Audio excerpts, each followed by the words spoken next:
Welcome back to HQ Spotlight. There are some great stadiums in college football. The Big House in Ann Arbor, Memorial Stadium in Death Valley, Autzen Stadium in Eugene getting a lot of praise this week for the atmosphere they had last week.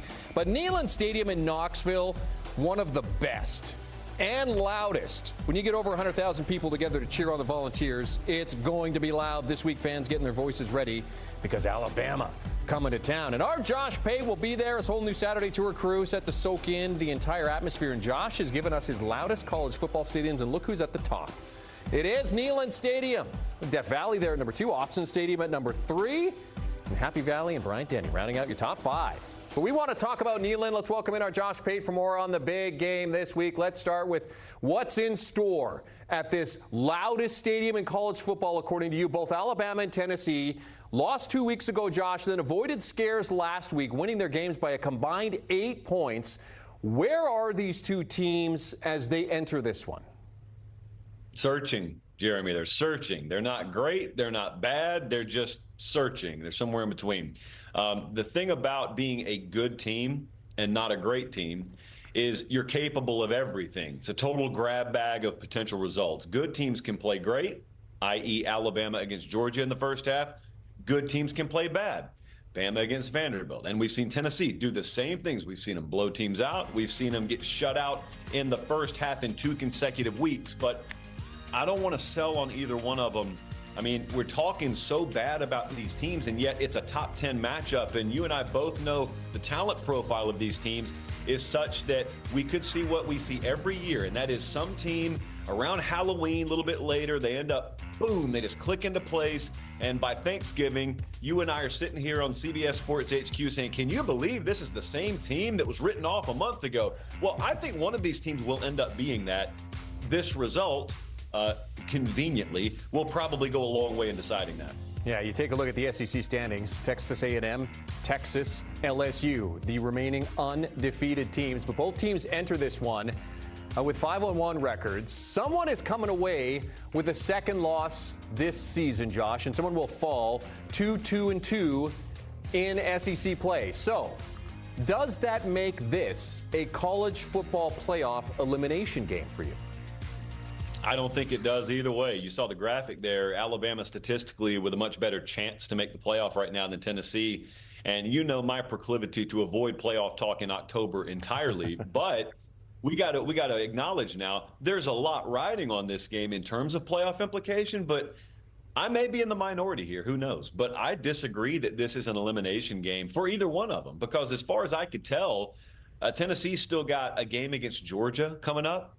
Tennessee's still got a lot to play for. Alabama would still have a lot to play for and still have big conference games coming up. I know they go on the road to LSU, for example, which could be bolstered by LSU potentially winning against Arkansas Saturday. So there's a lot of round robin there. But in the grand scheme of things, we're still so early. This is the first year of the 12-team playoff that I don't think we've properly trained our minds for how chaotic November is going to be, and therefore how likely it is, whether Danny Cannell likes it or not, that a 3-loss SEC team is probably going to have a seat at the table. Maybe multiple 3-loss teams have a seat at the table. So, Jeremy, it wouldn't shock me if you were to rub that magic 8 ball of yours and you told me the loser of this Saturday's game somehow still makes the playoff, much less the winner. Okay, well, when it comes to these two quarterbacks, I mean, we have Jalen Milroe and Nico Iamaleava, who both entered the season here among the Heisman favorites. Both have seen their odds kind of take a dip as that Heisman roller coaster ride continues. Josh, how do they each find success against these two defenses, which have shown themselves to be vulnerable here?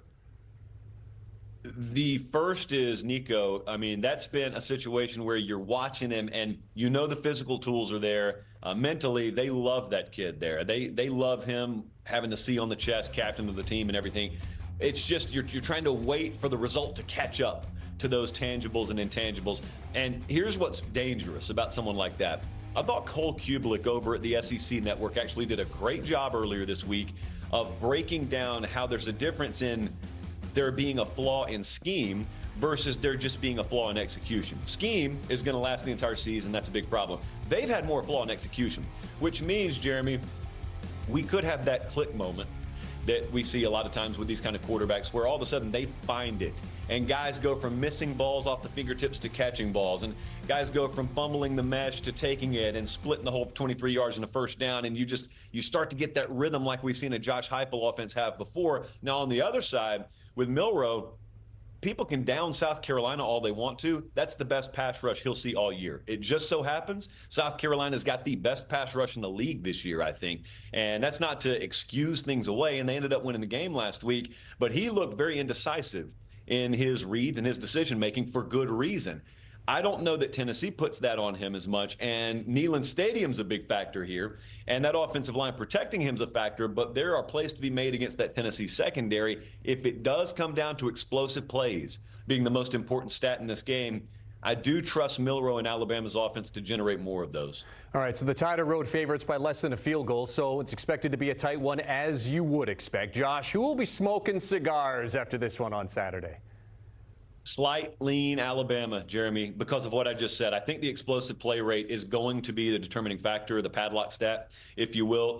But very, very much I'm hesitant to say that because Alabama has looked situationally unaware at times this year. I had to write this down. They're 119th in penalties against this year. Now, Tennessee's 88, so they're not great there either. But we've seen Bama go on the road against Wisconsin and Vandy. We haven't really seen them in this hostile an environment because there aren't many of these. So that alone could tilt this game. But if I'm going to lean on explosive plays, I'm going to find a way to lean on Alabama a little bit more. I think they go in there as a short favorite and win this game and cover. The 107th third Saturday meeting in October. Our college football analyst Josh Pate helping us set the table. One of the best in the business.